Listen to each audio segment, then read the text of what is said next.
Hi, in this video we're going to look at solving radical inequalities. And when solving inequalities, we're going to use the same techniques as solving the equations, and then use a number line and test values to solve the inequalities. We've done this before with other inequalities as well, so it's a nice general method to cover all types of inequalities without having to worry about things like flipping the inequality sign when multiplying or dividing both sides by a negative.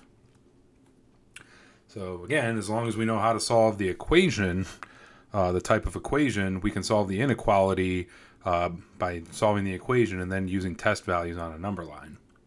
So again, please remember that when dealing with even roots, like square roots, fourth roots, sixth roots, etc., the domain of the radicand is greater than or equal to 0. So whatever's inside that square root or fourth root or sixth root for even roots has to be greater than or equal to 0. All right, example 3, solve each of the following. Graph your solution on a number line. We have the square root of x minus 3 and then minus 3 less than 4. So first, let's treat this like an equation. So we'll make it into an equation. We want to get the square root of x minus 3 by itself. We're going to have to add 3 to both sides at the start. Get the square root of x minus 3 equals 7. Now we can square both sides. We get x minus 3 equals 49. Add 3 to both sides, and we get 52. So critical value on our number line is going to be 52. So now we have an x minus 3 inside of the square root. So because the x minus 3 is inside of a square root, the x minus 3 has to be greater than or equal to 0. So if we set x minus 3 to be greater than or equal to 0, just add 3 to both sides, we'll get x has to be greater than or equal to 3. So another critical value is at 3.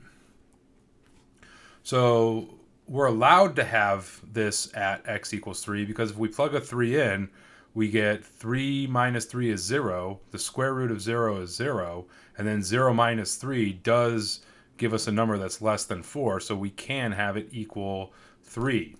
However, at 52, 52 minus 3 is 49, square root of 49 is 7, and 7 minus 3 is not less than 4, it's equal to, so we can't have it equal 52. And then if we test out a value less than 3, it will not make this original inequality true. If we test out a value between 3 and 52, like 10, it will make this original inequality true. And if we test out a number bigger than 52, like 100, it will not make this original inequality true. So our values of x that are going to solve this inequality are values that are greater than or equal to 3, but less than 52.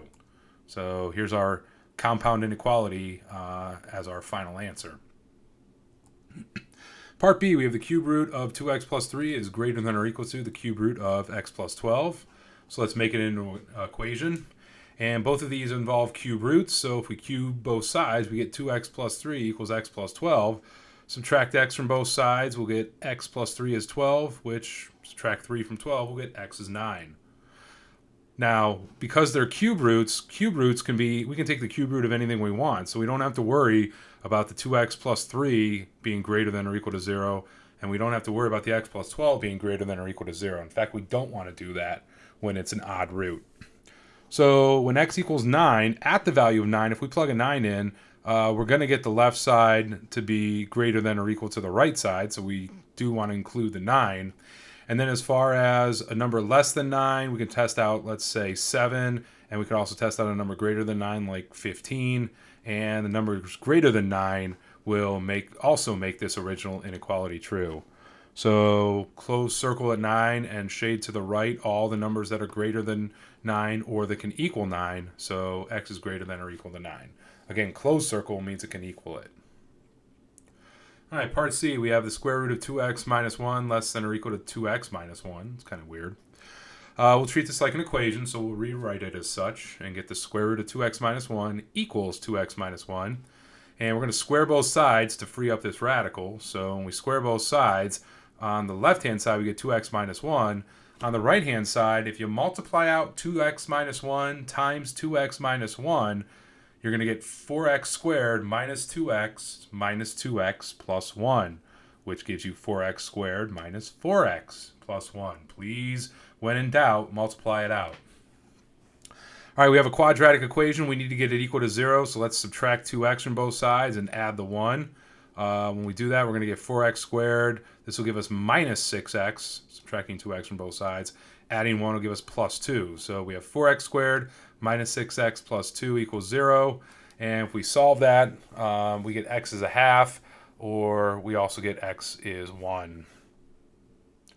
So testing out those values, first at x equals a half, we get 2 times a half is 1, 1 minus 1 is 0, and the square root of 0 is 0, and 2 times a half minus 1 is 0. So we do get 0 less than or equal to 0. It is true because 0 is equal to 0, so we do include the half.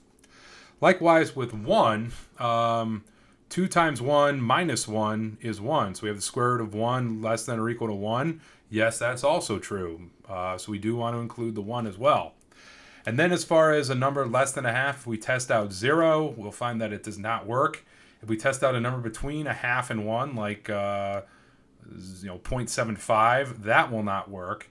And then if we test out a number bigger than 1, like 10, 10 will work.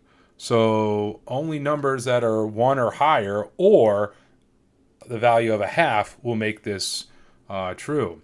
So for this one, for it's just a single point on the number line, it's x equals a half. And also, we have x is greater than or equal to 1. This should actually be or, not and. So, yeah, be an or. All right, that about does it for this video. Thanks for watching. I'll see you next time.